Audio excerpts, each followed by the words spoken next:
Quakerism started as part of the English Civil War period, 1640s.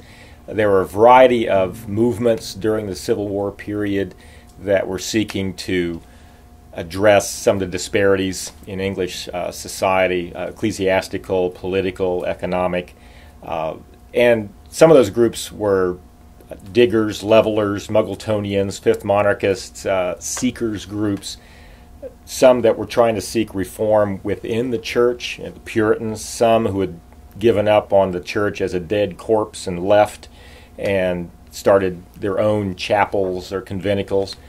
And Quakerism emerged out of that chaotic social, political, religious time.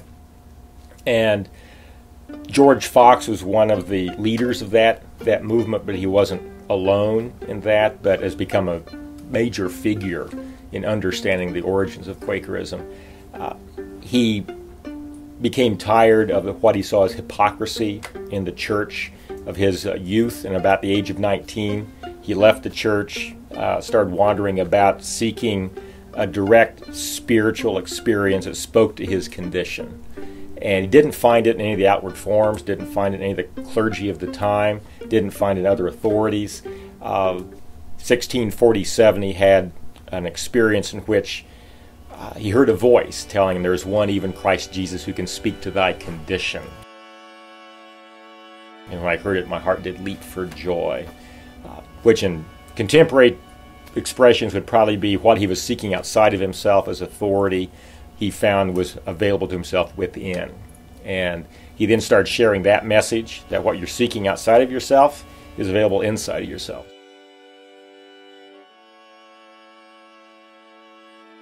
And you can turn to that inner teacher, that prophet, priest, king, redeemer, Lord within, and be led into salvation and truth. Quakerism spread from the initial insights of Fox and others who came out of this gumbo of seeking reform in the Church of England in the 1640s and 50s. Initially by word of mouth, they would share their experience. Fox, for example, would go about the countryside, sharing his understanding of the fact that Christ had come to teach the people directly and direct them inwardly to God, to Christ as their teacher and priest. Sometimes he would speak to larger gatherings, but it wasn't until about 1652 that there were larger numbers of people who came to hear his message. Those folk then shared the message with others.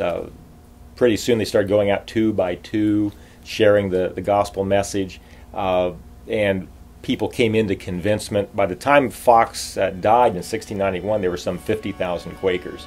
So in 40 or 50 years, it spread, much of that coming out of that social milieu of protest and the seeking of reform. And it really was, one by one by one. Hi, welcome to the Quaker Speak project. This video is the first in a series of weekly videos about Quakers, historic and contemporary. If you're interested in following along, just hit that subscribe button and you'll be directed to our website. Quaker Speak is a project of Friends Journal. It is funded by the Thomas H. and Mary Williams Shoemaker Fund. We work in collaboration with Friends General Conference and Quaker Voluntary Service. My name is John Watts. I'm the director of the project. I want to welcome you to the first week of Quaker Speak, so hit that subscribe button. We've got a lot of exciting videos coming up.